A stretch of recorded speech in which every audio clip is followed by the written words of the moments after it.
এক সময় পেঁয়াজ কাটার বয়ে কখনো নিজে হাতে ডিম ভেজে খাইতাম না। হাত কালো হয়ে যাবে বলে কখনো আলু কাটতাম না।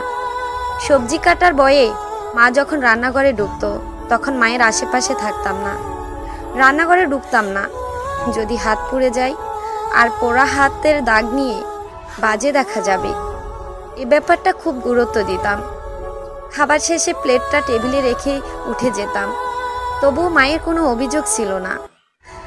আমার মাটা খুব দুঃখী, সারা জীবন কষ্ট করে গেছে, একা একা খুব কাজ করত।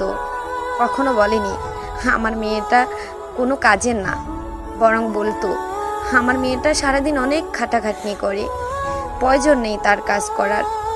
আজ যখন পেঁয়াজ কাটি, সবজি কাটি, আলু কাটি, রান্না করি, তেল ছিটিয়ে গায়ে এসে পড়ে, উফ শব্দটাও করার সময় পাই না।